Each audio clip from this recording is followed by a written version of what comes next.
गौरव भाटिया जी, dredging हो रही है, यानी कि मिट्टी सफाई हो रही है।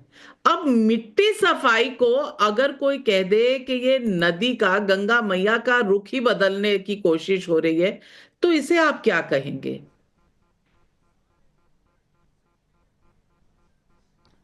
एक शब्द में कहूं तो मूर्खता कहूंगा। पहली बात तो हमें यह जानना होगा किसी भी नदी की ड्रेजिंग होना अनिवार्य होता है। दूसरी बात, कुंभ के प्रबंधन के लिए अगर ड्रेजिंग हो रही है तो ये दिखाता है कि कितनी चौकन्ना है सरकार। लेकिन जो लोग कब्रिस्तान की बाउंड्री वॉल बनाते रहे, उनको क्या पता ड्रेजिंग किस लिए आवश्यक है। हालांकि मैं ये जरूर कहूंगा, सपा के प्रवक्ता ने अभी मुंह से कहा, बड़े नेता आजम खान इतने बड़े नेता थे कि जब 45 लोग मर गए उसकी जिम्मेदारी नहीं ली। उनसे पूछा पत्रकार ने, नाविका जी जैसी कोई निर्भीक पत्रकार थी, तो उन्होंने कहा देखो मुझे नहीं पता था कि इतने हिंदू आ जाएंगे, उनकी इतनी आस्था है महाकुंभ में, रेलवे में ये हालत थी। इसीलिए मैंने कहा था 20 करोड़ हिंदू में, बीच में ना बोले, इनको चुप कराइए, इनकी बहुत गंदी आदत है। अभी बहुत कुछ बोल रहे थे, सुना हमने। अच्छा, आप अपनी बारी में बोलिएगा। अमित जी उनकी बात खत्म हो जाए, आपको काउंटर का उन्होंने समय जिम्मेदारी नहीं ली और अखिलेश यादव ने भी कोई जिम्मेदारी नहीं ली थी। अब ये चाहते हैं, अब शांत करा लीजिए, शांत कराइए, मैं अपनी बात पूरी जरूर करूंगा। जी बोलिए। धन्यवाद। देखिए नाविका जी, अब ये चाहते हैं कि सफल आयोजन महाकुंभ का ना हो, क्योंकि इन्हें हिंदुओं से नफरत है, इनको केवल तुष्टीकरण की राजनीति करनी है। लेकिन आजम खान कितने बड़े नेता थे, मैं जल्दी से बता देता हूं। पहला, किसानों की जमीन हड़प के जौहर यूनिवर्सिटी बनाई, न्यायालय ने फटकार लगाई, जेल में है। जयप्रदा एक नेत्री के अंडरवेयर का रंग बता रहे थे, इतने बड़े हैं, कहते हैं हमारी कारगिल की चोटी फतेह करने वाले केवल मुसलमान सैनिक थे, हिंदू मुस्लिम में बांट दिया सैनिकों को। इतने बड़े नेता हैं, बकरी चुरा लेते हैं। और अंत करूंगा कह के, इतने बड़े नेता हैं कि जब अखिलेश यादव मुख्यमंत्री थे आधे, तो वर्दी से जूते अपने साफ करवाते थे, वीडियो आया था टाइम नाउ पे ही। और एक बात और तहसीन से कहूंगा, तहसीन भाई, ये जो आपने कहा ना किसकी सरकार थी, ये तर्क थोड़ा उल्टा पड़ जाएगा। 1984 के दंगे हुए, राजीव गांधी ने कहा बड़ा पेड़ गिरता है तो धरती हिलती है।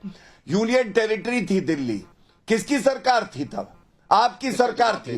उसके बाद मैंने आपको बताया हाशिमपुरा के दंगे, कौन मुख्यमंत्री था?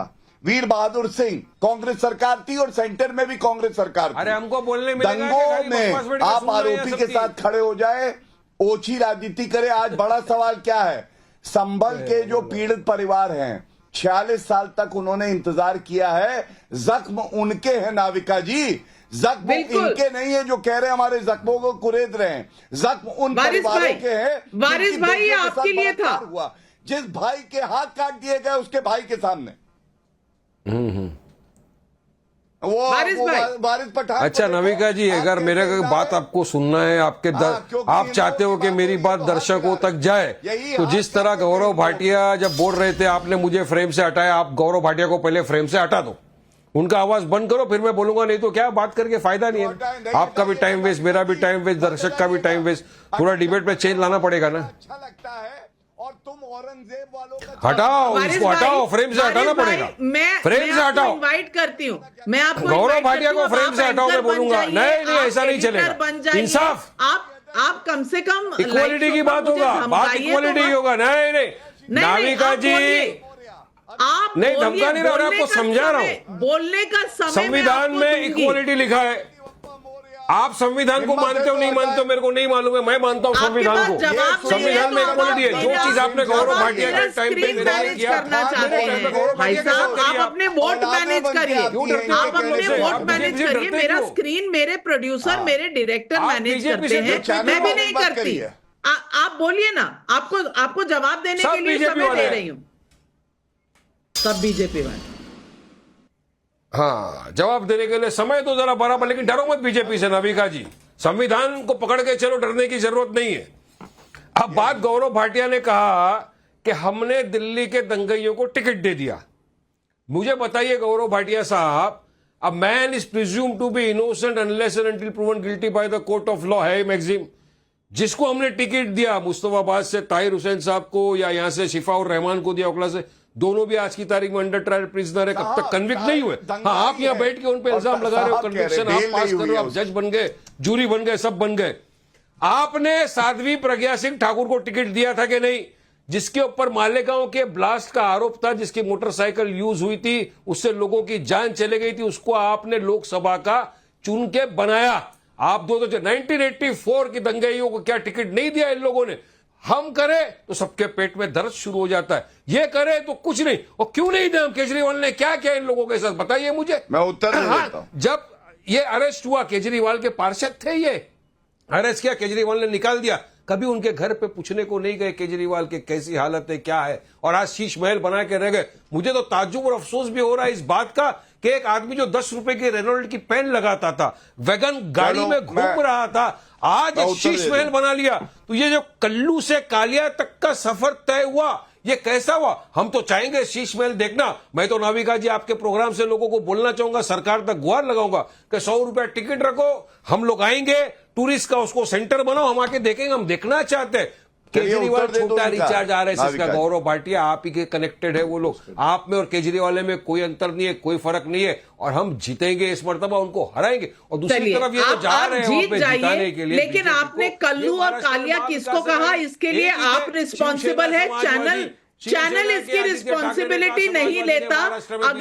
अगर आपने ये शब्द इस्तेमाल किए हैं तो ये आपके अपने शब्द हैं, ये चैनल के शब्द नहीं है। और मैं इस तरह पिक्चर का डायलॉग है, इस तरह की भाषा पिक्चर का डायलॉग है, मैं कम से कम सपोर्ट नहीं करती हूँ, लेकिन आपने सवाल उठाए, सवालों के जवाब गौरव भाटिया देंगे। देखिए नाविका जी, पिछली बार जब वारिस आए थे, उत्तर प्रदेश के चुनाव में बोल के गए थे कि हम 5 डेप्यूटी सीएम बनाएंगे और मुसलमान बनाएंगे, तो इनकी सारी सीटों पे जमानत जब्त हो गई थी, एक सीट नहीं आई थी। और दिल्ली में भी इनकी क्या हैसियत है ये हम सब जानते हैं, महाराष्ट्र में भी क्या हैसियत है, और भारत में हम सब जानते हैं। लेकिन मैं इनको इतना बता दूं, इन्होंने कहा कि भाई one is innocent presume to be innocent till proven guilty. Yakub Memon सर्वोच्च न्यायालय ने सजा दे दी थी फांसी की, तब भी आपके ओवैसी जी पत्र लिख रहे थे कि इसको माफी दी जाए। क्यों भाई?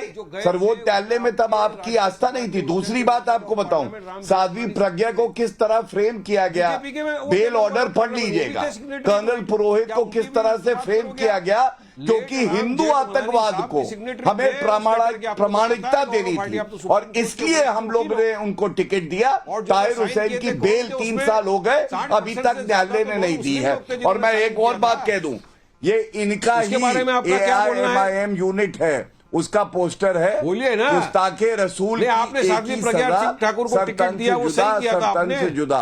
नाविका जी, ये लोग संविधान विरोधी है। अगर ये अपशब्द बोलेंगे तो हम भी इनको चंगेज खान की औलाद बुलाएंगे, हम इनको औरंगजेब की औलाद बुलाएंगे। औरंगजेब की औलादों, तलवारों के डर से अपनी तलवारों को ऊपर करा है तुमने, और इसीलिए भारत तुमसे पूछता है तुम्हारी वफादारी देश के साथ है या धर्म के साथ है। नाविका जी, उसको मंत्री पद दिया जा रहा है महाराष्ट्र में। नहीं, गौरव भाटिया जी परहेज करिए ऐसे शब्दों से।